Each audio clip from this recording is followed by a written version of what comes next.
A Bíblia contém várias passagens que tratam de conflitos envolvendo a nação de Israel ao longo de sua história.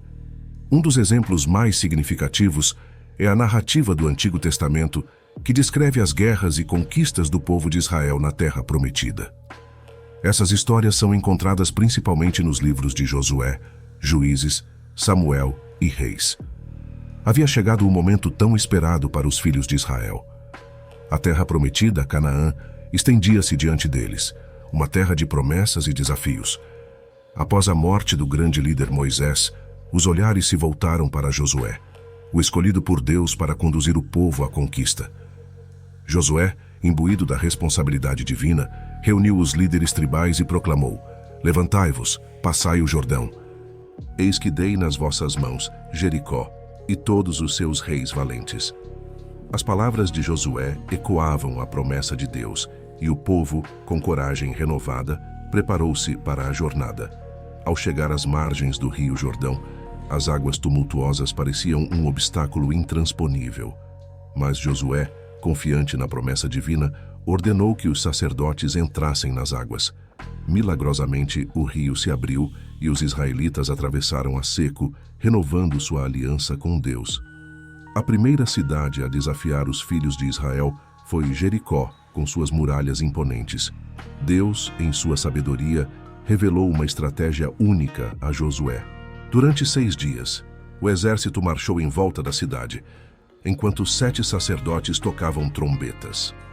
No 7º dia, após 7 voltas, um grito uníssono ecoou, e as muralhas colossais desmoronaram. A vitória em Jericó ressoou por toda Canaã, gerando temor entre as nações circunvizinhas. No entanto, em Ai, uma derrota surpreendente ocorreu devido a transgressões secretas. Josué, buscando justiça divina, descobriu o pecado de Acã, que havia tomado despojos consagrados. A disciplina foi rigorosa, mas a retidão foi restaurada. Cientes do avanço dos israelitas, os habitantes de Gibeão empregaram astúcia para evitar a destruição. Josué, enganado por sua artimanha, manteve uma aliança com eles, transformando-os em servos, não pela força, mas pela palavra. As batalhas prosseguiram, cada cidade se curvando diante da manifestação do poder divino. As promessas feitas a Moisés estavam sendo cumpridas, e Josué liderava sua nação com determinação e fé. Milagres se sucediam, como o dia em que, em pleno combate, Josué clamou ao Senhor, e o sol e a lua suspenderam seus movimentos, prolongando a luz para a vitória. Finalmente, a conquista de Canaã chegava ao seu ápice. Josué, guiado por Deus, distribuiu as terras entre as tribos de Israel. O povo habitava a terra que mana leite e mel, a terra das promessas divinas, com o reconhecimento de que cada vitória foi um testemunho do cuidado e fidelidade do Senhor.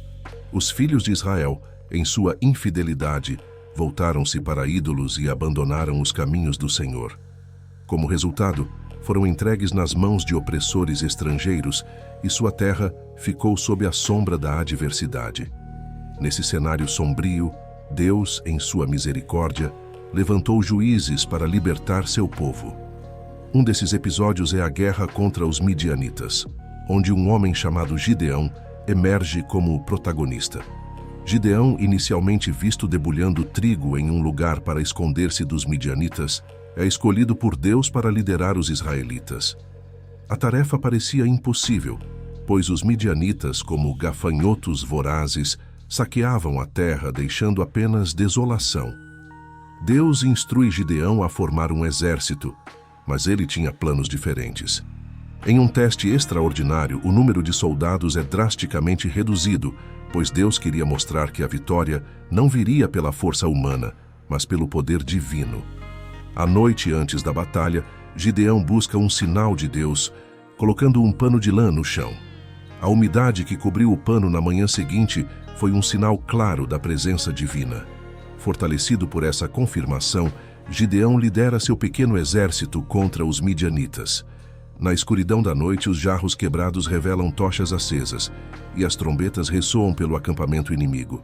A estratégia peculiar, inspirada por Deus, mergulha os midianitas no caos, e a guerra começa.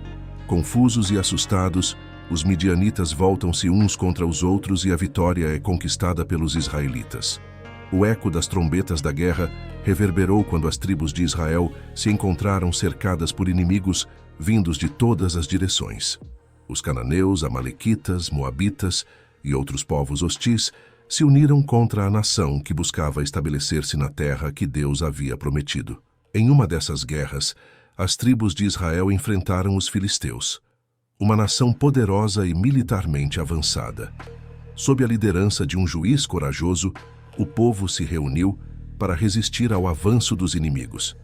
Foi uma guerra feroz, onde a coragem dos soldados foi posta à prova e a intervenção divina tornou-se essencial. As batalhas eram frequentemente marcadas por estratégias surpreendentes e milagres divinos. Uma vez, os filisteus, confiantes em seu poderio, trouxeram uma arca sagrada capturada como símbolo de sua vitória iminente. No entanto, Deus não permitiu que sua presença fosse desonrada, e os filisteus enfrentaram pragas e adversidades até devolverem a arca aos israelitas. Em outra ocasião, uma mulher destemida chamada Débora emergiu como juíza e líder militar. Com sabedoria divina, ela guiou as tropas israelitas à vitória contra Sísera, o comandante cananeu, e seu exército. A liderança firme de Débora, combinada com a coragem de uma mulher chamada Jael, resultou na derrota do opressor. Essas guerras, narradas no livro de Juízes, são mais do que conflitos territoriais. São testemunhos da relação especial entre Deus e seu povo escolhido. As batalhas permeadas por atos de coragem, estratégias engenhosas e intervenções divinas destacam a constante presença de Deus nas lutas de Israel. Após a morte do sábio rei Salomão, o esplendor do Reino Unido de Israel começou a desvanecer, cedendo espaço para sombras de discórdia, que eventualmente levariam à dolorosa divisão. Salomão, conhecido por sua sabedoria e grandiosidade, havia unido as tribos de Israel em um reino poderoso, mas as sementes de descontentamento já haviam sido semeadas durante seu reinado. As demandas excessivas de Salomão, que pesavam sobre o povo em termos de trabalho e tributos, causaram um descontentamento crescente. Aos olhos do povo, o rei, apesar de sua sabedoria, tornara-se uma figura opressora. O peso do governo sobre as tribos do norte e do sul começou a criar fissuras na unidade. Com a morte de Salomão, seu filho Roboão assumiu o trono. As tribos, buscando o alívio das pesadas cargas impostas, enviaram representantes a Roboão em busca de uma mudança. Contudo, as palavras inconsideradas e a atitude inflexível do novo rei resultaram em uma decisão que abalou as estruturas do reino. As tribos do norte, lideradas por Jeroboão, decidiram romper com a casa de Davi. Jeroboão tornou-se o líder do reino do norte, conhecido como Israel, composto por 10 tribos. Já o reino do sul, composto pelas tribos de Judá e Benjamim, permaneceu leal à linhagem de Davi e foi chamado de Reino de Judá, tendo Roboão como seu rei. A divisão do reino marcava não apenas uma separação política, mas também uma divisão espiritual. Jeroboão, temendo que as tribos do norte voltassem a Jerusalém para adorar no templo, ergueu altares em Betel e Dan, introduzindo ídolos para desviar o povo da adoração verdadeira. Assim, o que antes era um reino unido sob Davi e Salomão, transformou-se em 2 reinos independentes, cada um com seus próprios governantes, capitais e trajetórias. A divisão do reino marcava o início de um período tumultuado na história de Israel, com guerras, rivalidades e profecias que ecoariam através dos séculos, deixando um legado de lições sobre as consequências da desobediência e a importância de manter a fé e a lealdade a Deus. Medida que os ventos do destino sopravam sobre as terras de Judá, o reino de Salomão experimentava os frutos amargos da desobediência e da apostasia. Os reinados que se seguiram ao glorioso reinado de Davi e Salomão testemunharam uma nação vacilante, desviando-se do caminho que conduz à paz e à prosperidade. Nesse cenário turbulento, a Babilônia, uma potência ascendente sob o governo de Nabucodonosor, emergia como uma sombra ameaçadora no horizonte. Jerusalém, a cidade de Davi e Salomão, estava prestes a enfrentar uma tempestade que mudaria a paisagem da história. Nabucodonosor, com seu exército impiedoso, sitiou Jerusalém, e as muralhas que outrora protegiam a cidade santa agora tremiam sob o peso do cerco. O rei de Judá, em desespero, viu-se diante de uma escolha amarga: render-se à Babilônia ou enfrentar a devastação.